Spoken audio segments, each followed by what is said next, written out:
9 নম্বর বিষয়টি, কিছু কিছু ভাইরা আছেন প্রবাসী, তারা হালাল রুজি সন্ধানে চেষ্টা করেন না। কারণ হালালে একটু কষ্ট আছে, আর হালালে ধৈর্যের প্রয়োজন আছে, আর হালাল পয়সা আস্তে ধীরে আসে। যেটা আস্তে আসে সেটা টিকে বেশি। কিন্তু আমার কথাটা ভালো করে, যত ধীরে ধীরে বড় লোক হবেন তত লাস্টিং করবে। আর রাতারাতি যেই গাছ বাড়ে, একটু হাওয়া বাতাস হলে, ঝড়ো হাওয়া হলেই একবারে ভেঙে পড়ে। বুঝতে পারছেন না? হারাম যারা ইনকাম করে রাতারাতি বড় লোক হয়, আর রাতারাতি একবারে ধস নামে। দেখছেন, দেশের প্রেক্ষাপটে বলতে হবে না, যারা রাতারাতি পথের ফকির ছিল, কিন্তু তারা আজকে টাকা পয়সা কোথায় রাখবে, বিদেশেও জায়গা পায় না কোথায় রাখবে, আর রাখার পর আর উদ্ধারও করতে পারেন না। তাদের কিভাবে ধস নামছে বুঝতে পারছেন তো? তো ওই রকমই অবস্থা, আপনি সেরকমটা হবেন না। প্রবাসে এসেছেন, হালাল খান।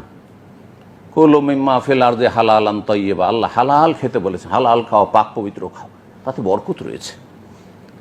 আর হারাম পয়সাতে বরকত নেই, বিভিন্ন ধস নেমে আসবে। টাকা অনেক ইনকাম করেছেন, কিন্তু ছিঁড়া পকেটে ঢুকাচ্ছেন, মানে বরকতহীন। ছিঁড়া পকেটে পয়সা যদি ঢুকাইতে থাকেন, ওইদিকে পড়তে আছে নিচে। ঠিক ওই রকমই আপনার বাড়িতে রোগ ছাড়েন, আপনার বাবা রোগী, মা রোগী, ভাই রোগী, বোন রোগী, আপনার 14 গোষ্ঠী সব গিয়ে হাসপাতালে ঢেলে আসছে। না হলে এমন দুর্ঘটনা হইলো, দুনিয়া সব সর্বনাশ হয়ে গেল, বালা মুসিবতের শেষে সব সর্বনাশ হয়ে গেল। জমি জায়গা কিনলে সব বেদখল হয়ে গেল। জমি জায়গা ধন সম্পদ করেছে, স্ত্রীর জন্য স্ত্রী উধাও হয়ে গেল। পরকীয়া প্রেমে লিপ্ত হয়ে। আল্লাহর আযাব এগুলো, এই হারাম খাওয়ার জন্য এগুলো আল্লাহর আযাব। সতর্ক, সাবধান। জি, হালাল খাবেন। অনেকে এসে চুরি করেন।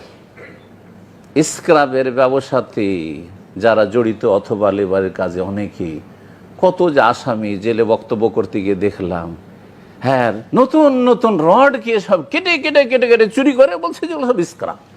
বুঝলেন তো, স্ক্রাবের ব্যবসা। সেকেন্ড হ্যান্ড মাল বলে নতুন নতুন মানুষের চুরি করে নিয়ে আসছে। সুরক্ষিত আছে, এই রাস্তাঘাটে পড়ে নেই, আপনার কোনো অধিকার নেই। হারাম রেজেক গ্রহণ করবেন না, আর ধোকা খাবেন না যে রাতারাতি বড় লোক হয়ে গেলাম আর তাড়াতাড়ি দেশে চলে গেলাম, কোটিপতি হয়ে গেলাম। না, হালাল রুজি ভক্ষণ করুন।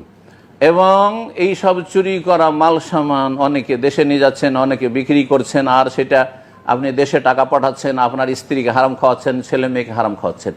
আপনার হারাম পয়সা খেয়ে আপনার স্ত্রী ভালো হবে, সতী হবে, পরহেজগার হবে? কখনো হবে না। আপনার ছেলে মেয়েকে লালন পালন করবে, হারাম পয়সা দিয়ে আর আশা করছেন আমার ছেলেটা যেন আদর্শ ছেলে হয়, আমার ছেলেটা যেন মানুষের মতো মানুষ হয়, কখনো হবে না, কখনো হবে না।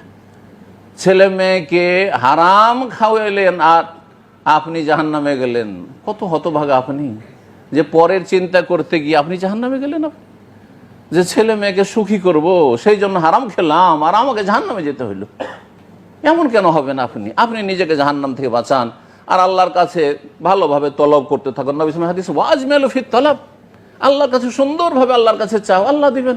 আল্লাহর কোনো অভাব নেই, চাইতে হবে সুন্দর হবে। আল্লাহ তৌফিক দান করুন, হারাম থেকে বেঁচে থাকার তৌফিক দান করুন। ইন্নাল্লাহা তাইয়্যিবুন লা ইয়াকবালু ইল্লা তাইয়্যিবান, সহিহ মুসলিম হাদিস। আল্লাহ পাক পবিত্র, পাক পবিত্র ছাড়া, হালাল ছাড়া আল্লাহ কোনো কিছু কবুল করেন না। সুতরাং যখন দোয়া করছেন, দোয়া কবুল হয় না কেন? কারণ আপনার রিজিক হালাল নয়, রিজিক স্বচ্ছ নয়, পরিষ্কার পরিচ্ছন্ন নয়। হালাল রিজিক খাবেন, আল্লাহর কাছে দোয়া করবেন, আল্লাহ কবুল করবেন। আল্লাহ তৌফিক দান করুন। 9টি বিষয় প্রায় হয়ে গেছে। আর সর্বশেষ বিষয়, বেশ কিছু বিদআত মসজিদে হয়ে থাকে, সেই বিদআতগুলি থেকে সতর্ক করব। নাজায়েজ কাজ হয়ে থাকে, তার মধ্যে একটি হচ্ছে নিয়ত পড়া। এসে মসজিদে যখন নামাজ শুরু করছেন, ফরজ বা নফল বা সুন্নত যাই শুরু করছেন, এই নিয়ত পড়া। নিয়ত মুখে পড়ার জিনিস নয়। নিয়ত মানে অন্তরের ইচ্ছা, অন্তর সংকল্প। হানাফি মযহাবের কিতাবাদিতে রয়েছে আল্লামা আনোয়ার শাহ কাশ্মীরি। কারণ হানাফি ভাইরা এসব করে থাকেন, জন্মসূত্রে এই ভুল নামাজ পড়ে থাকেন। সেই জন্য বলছি, বিশেষ করে আল্লামা আনোয়ার শাহ কাশ্মীরি দেওবন্দি আলেম, তিনি লিখছেন বুখারী ভাষ্যে যে আন-নিয়াতু আযীমাতুল কলব, নিয়ত হচ্ছে অন্তরের সংকল্পের নাম। দুনিয়ার সমস্ত নিয়ত এখানে করেন, শুধু নামাজে আর রোজার নিয়ত এখানে করেন। কত বড় ভুল, চিন্তা করুন তো। টাকা পয়সা পাঠাচ্ছেন, এটা নেকির কাজ না? স্ত্রী ছেলে মেয়ের জন্য, বাপ মায়ের জন্য, তখন কি ব্যাংকে গিয়ে নাওয়াইতো পড়ছেন? আরে জাকাত যখন ফকিরকে দিচ্ছেন, তখন নাওয়াইতো জাকাতা পড়ছেন? যাকাতও ফরজ, রোজাও ফরজ, নামাজও ফরজ, একই রকম ইসলামের রুকুন। যখন রোজা রাখছেন নাওয়াইতান আসুমা গাদানের বেদাত পড়ছেন আপনি, নামাজ পড়ছেন তখন নাওয়াইতান ওসাইল্লাহ তাআলা আরবা রাকাতিন সালাতুল ইশা মুতাওয়াজ্জিহাল কাবাতিশ শরীফাতে আল্লাহু আকবার পড়ছেন আপনি। আর যখন যাকাত দিচ্ছেন তখন কিছুই পড়ছেন না, এটা আবার কেমন ধর্মকর্ম হইল? বুঝতে পারছেন? যদি নিয়ত পড়া থাকে তো সবগুলিতে থাকবে, সমস্ত নেক। জিকির ইবাদত নয়? কোন মানুষ আছে যে সুবহানাল্লাহ আলহামদুলিল্লাহ আমি জিকির শুরু করছি, হে আল্লাহ নওয়াইতু আন আযকুর আল্লাহ, আমি আল্লাহর জিকির শুরু করছি বলছেন? কিবলা মুখী হয়ে না কিবলার উল্টো দিকে, কোন দিকে মুখ করে? হ্যাঁ, না না, এসব করবেন না। তারপরে অনেকেই নামাজ শুরু করার সময় পড়বেন হাক্কান লা ইলাহা ইল্লাল্লাহ, বিদআত, জায়েজ নয়, অনুপ্রমাণ নেই। দাইমান আবাদান লা ইলাহা ইল্লাল্লাহ, বিদআত, এগুলো বিদআত। তারপরে আকামাহুল্লাহু আদামাহা, এটি জয়ীফ হাদিস, সহিহ নাই। ইকামত কাদ কামাত হিসাবে আকামাহুল্লাহু আদাম, এটাও পড়বেন না। তারপরে সালাম ফিরার পরে কপালে হাত দাও, দেখেছেন না? দেখেন নাই? অনেক ভাইরা আছে সালাম ফিরার পরে হাত দেবেন। আর ইয়া কাউইও পড়বেন, বলছে এতে কি হবে? হ্যাঁ, ব্রেন বুদ্ধি শক্তিশালী হবে। সব বিদআত এগুলো। কপালে কেন হাত দিবেন আপনি সালাম ফিরার পরে? এসব বিদআতি কাজ করবেন না। এইরকমই নামাজ পড়ার সময় আর একটি হারাম কাজ, অধিকাংশ লোক নামাজও পড়ে না, আবার টাকনার নিচে কাপড় রাখেন।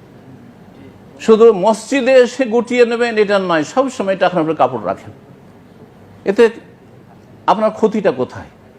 বরং আপনি জান্নাতের পথে আছেন। আর যদি টাকনার নিচে কাপড় পরেন তাহলে জাহান্নামে যেতে হবে, নবী সাল্লাল্লাহু আলাইহি হাদিসে রয়েছে মা আসফালা মিনাল কাবাইন মিনাল ইজারি ফিন্নার। সুতরাং টাকনার নিচে কাপড় কখনো রাখবেন না, মসজিদও রাখবেন না, মসজিদের বাইরেও রাখবেন না। আল্লাহ রাব্বুল আমল করার তৌফিক দান করুন।